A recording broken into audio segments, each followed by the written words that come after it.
right, so this is week number 2 for the Black Friday kickoff.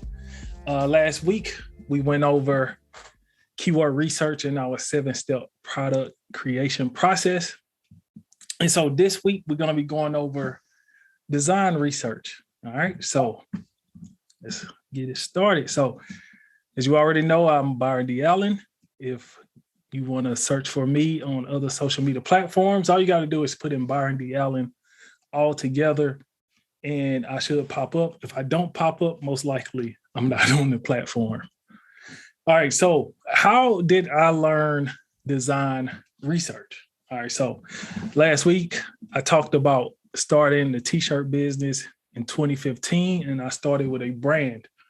So when I first started out, I started with creating the most extravagant designs I could. And so when I started, I wanted the most colorful designs because I don't know, for some reason, I thought that those would sell more. And so I would go and hire graphic designers from Fiverr or even some of those other platforms like Freelancer and stuff like that. And so I would spend anywhere from 20, 25. I think the most I spent for graphic design was about $75. And so I don't know, there was just my thinking process was the most craziest designs, the most colorful, the most professional designs are the ones that would do well. And so that's how I started out. Now, what I learned was that going that route is not the most cost efficient way to run the business. And so eventually I changed up my strategy. And so doing that, though, I learned that creating a design in a niche you love makes it easier for you to get sales. And so what I mean by that is I was dealing with a niche that I was very familiar with, but the niche was pretty small.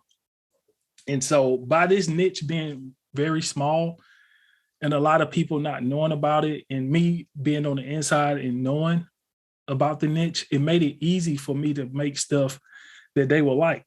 So for example, I don't know, I'm gonna make something up, basket weaving. Let's say underwater basket weaving, something crazy like that, right? So that would be a very small niche. Now, if you are in this niche and you're in this hobby, you would know a lot of inside jokes that the outside people wouldn't have any clue on what you're even talking about. And so that's why starting with a niche that you know about, that you love, that you are on the inside of, it's easier for you to get sales because you can create things that people within that niche would know that outsiders wouldn't. Now, later on, what I learned when I started with the general process, all right, I learned that the simple designs worked just as good or even better. Really, they worked even better, simple designs. And that's how I ended up building my main store that I always talk about. When I say main store, that's that store from 2018 that I started on Etsy when I went with the general approach. And so I'm not a good graphic designer at all. And so I just went very simple and was able to build that store up. All right. So what you want to know is that, all right, this is a quote. For where your treasure is, so is your heart. So the reason why I put this up there is because you want to know that people are going to spend wherever they spending their money at, that's what they love. So where's people's passion is at, that's where they're going to spend the money. So like, for example, kind of getting off topic, let's say you got somebody that talks about they want to fix their life and this and that, and nothing ever goes right. And, you know, they owe this bill, that bill, but then they're spending all of their money going out and having fun. Well, that's where your priorities really is at, regardless of what you're saying. That's where your priorities is at, you know, because that's where you're spending your money. And so it goes to when people are going to support you in your business.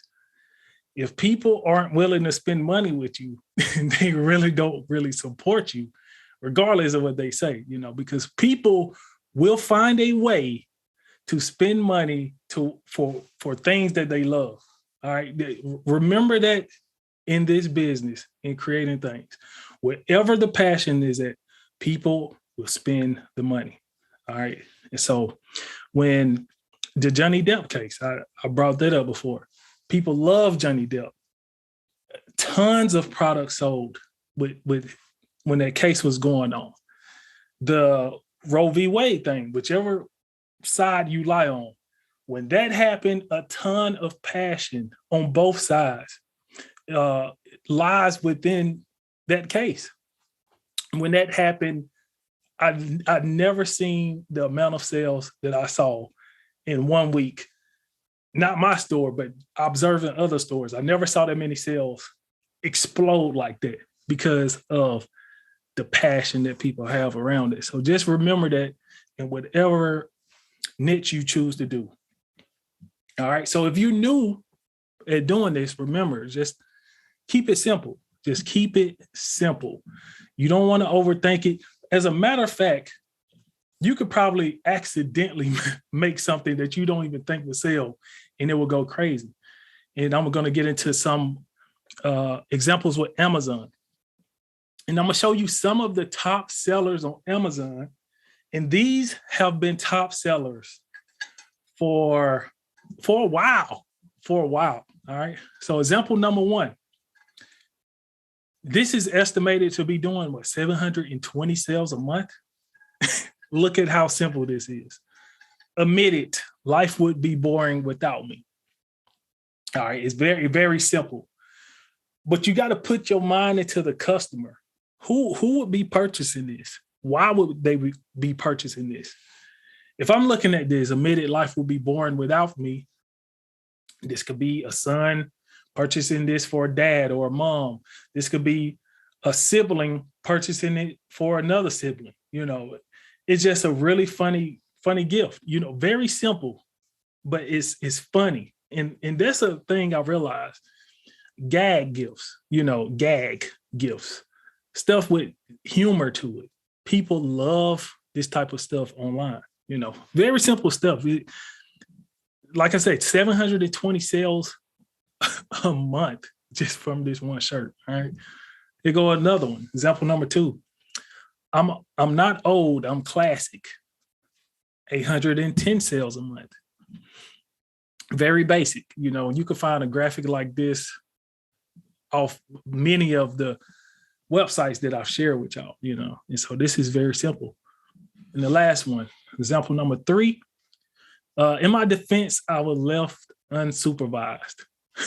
So automatically I can think of, a mother purchasing this for a child or dad purchasing for a child, even, maybe a parent or a daughter, let's say a mid-age person purchasing it for their grandmother or something like that.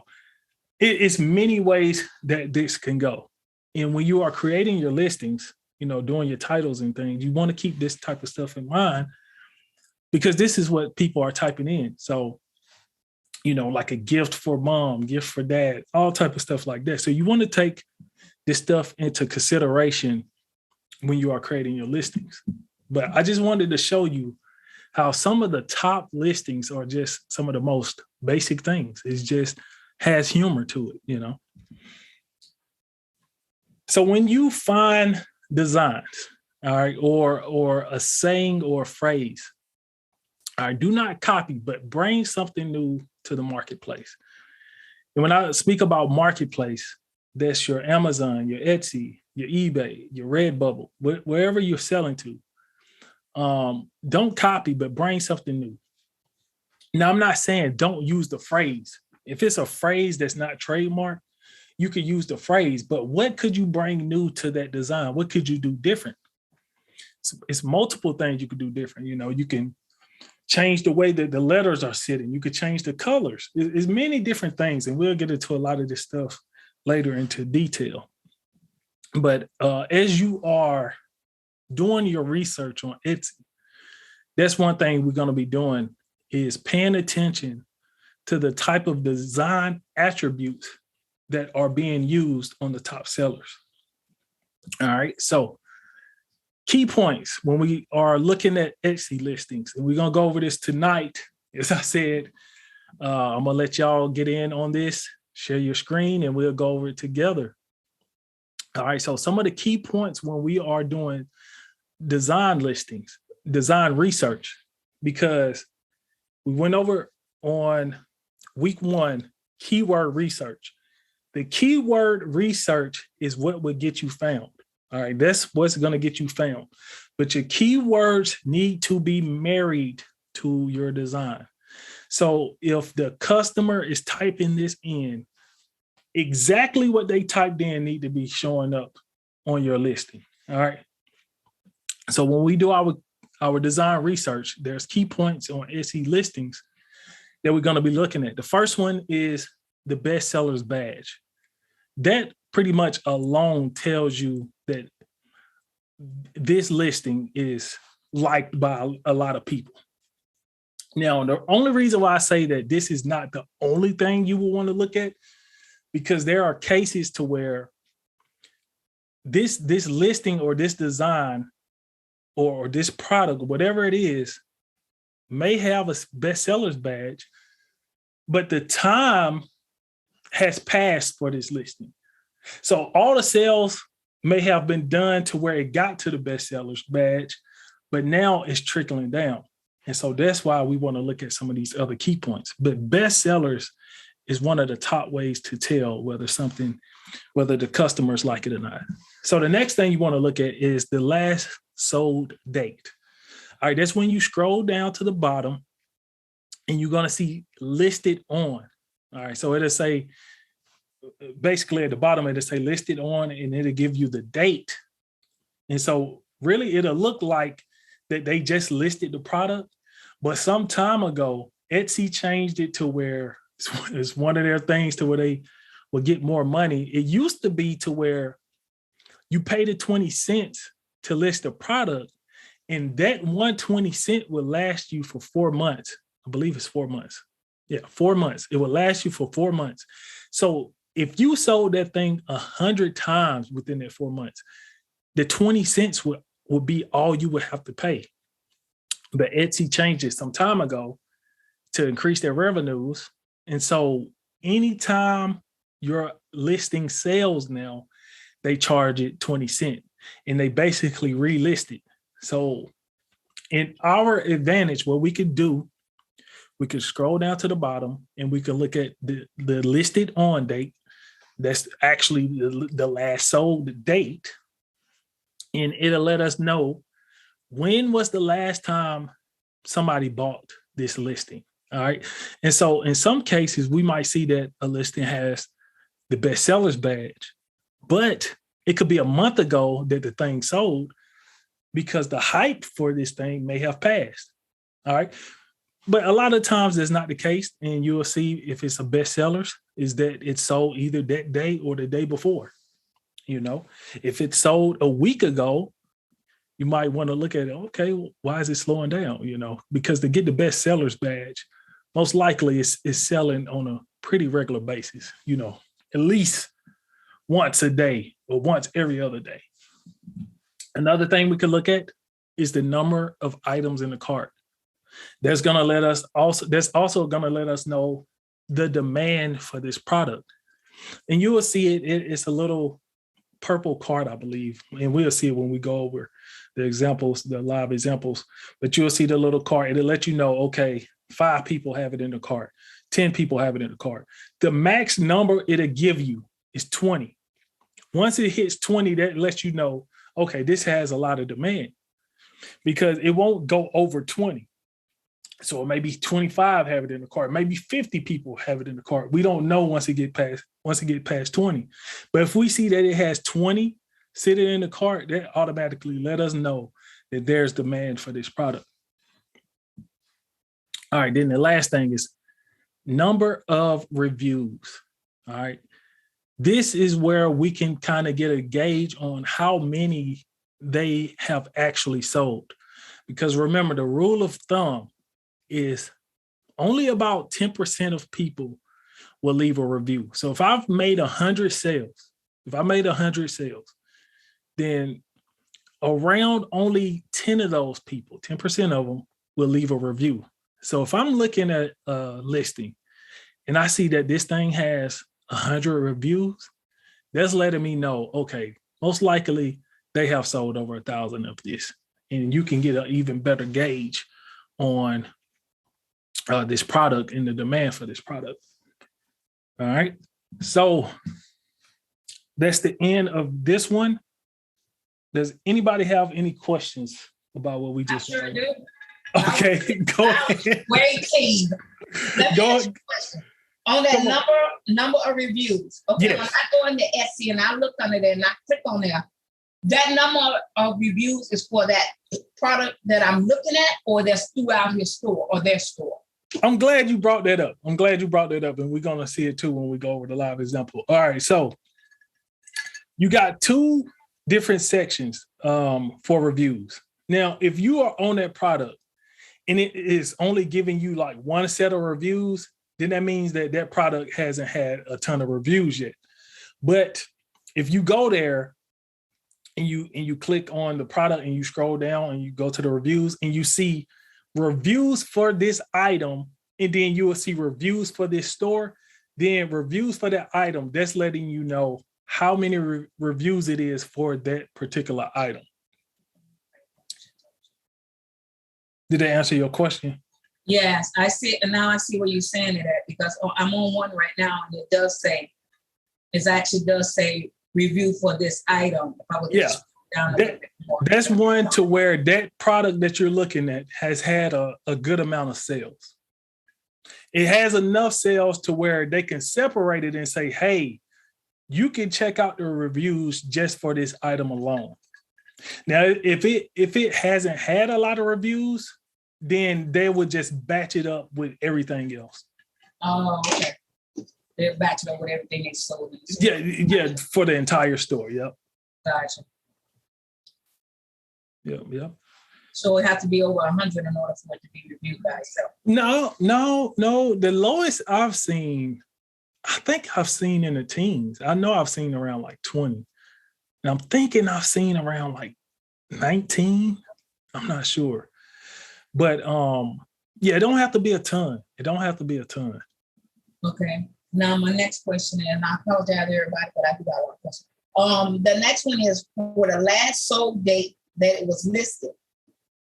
So when I go scroll down at the bottom, I'm assuming that's where at the bottom where it says last sold date it was listed. Yeah, I wrote in the PowerPoint last sold date, but what you would see is listed on. So if they listed on June the 21st, 2022. That's if it's June 24th, 21st. June 21st. That's the last time that product sold. Most likely that's the last time that product sold. So that one is not as in demand because it's going on almost a month since that one sold. So what makes them in a demand? It's 7 days? In the last 7 days? You kind of got to make that call. But for me, if something sold the same day, the day before, or a couple of days ago, it's pretty much in demand. But you don't want to just look at just that one metric. You want to look at all the other ones too. Right. Such as, does it have a bestsellers badge? Does it have how many numbers does it have in the cart waiting to be bought? Or what's the other one? let me reviews. How many reviews does it have? You want to take into account all of these. So you never want to just look at one. But kind of with bestsellers, but like I said, you can get those examples to where the hype has left for one that was selling well, but now it's not selling as much because the season is past. Or like, for example, with the Johnny Depp stuff, that stuff was selling crazy. So you might do research and see, oh, wow, all of this stuff got bestsellers, but you don't understand that the case is over and the sales is dying down, So you want to take all of these into account when you're making your decision on whether you want to pursue a design or not.